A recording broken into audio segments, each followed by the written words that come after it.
사랑하는 성도 여러분, 우리가 하나님의 자녀고 하나님의 성도라면, 우리가 성도라 불린다면, 우리가 하나님의 자녀라고 불리고 있다면 우리는 어떠한 삶을 살아야 할까요? 당연히 구원받은 것은 긍지와 자부심이죠. 하나님의 택한 성민 유대인 그 자체만으로도 대단한 것, 위대한 것, 복된 것, 영원한 것, 얼마나 놀라운 은혜예요.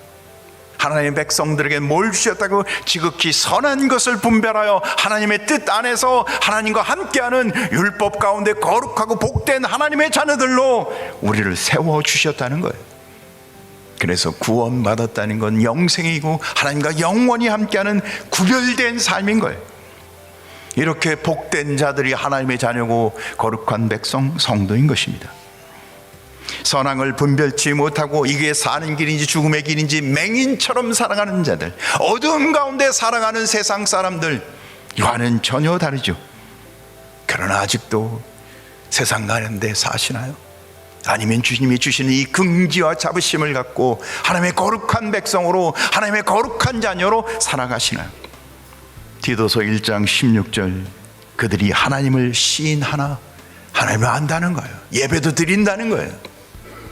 그들이 하나님을 시인하나 행위로는 부인하니, 실제 삶은 그렇게 안 산다는 거예요.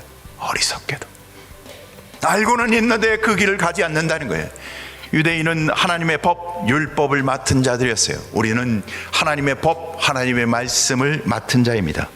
말씀을 맡았다는 것은 말씀을 배우고 말씀을 알고 말씀대로 적용하며 말씀대로 산다는 걸 얘기하는 거예요. 오늘 우리에게 하나님의 말씀을 맡겼다는 것은 그 말씀을 듣고 말씀을 깨달아 말씀을 적용하여 말씀대로 살아가고 말씀의 복을 누리라는 거죠. 하나님은 우리에게 생명을 약속하시는 분입니다. 세상은 우리에게 화려한 것을 보여주고 화려한 삶을 살게 유혹하지만 죽음을 예비하고 있어요.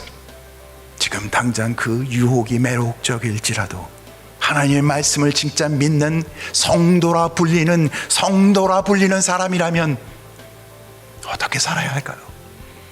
사랑하는 성도 여러분, 성도로 불린다면, 내가 성도인 게 맞다면 하나님의 말씀에 따라 살아가는 은혜가 있기를 주의 이름으로 축원합니다.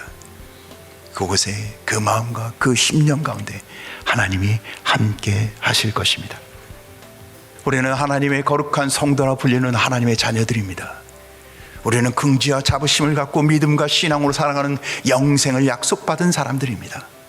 2026년 우리 근곡교회 성도는 한 명도 이 은혜 가운데 멀어지지 아니하고 다 주님 앞에 나와 주님 만나고 그 은혜 가운데 사는 은혜와 은총과 하나님의 영원한 복이 임하길 주님의 이름으로 축원합니다.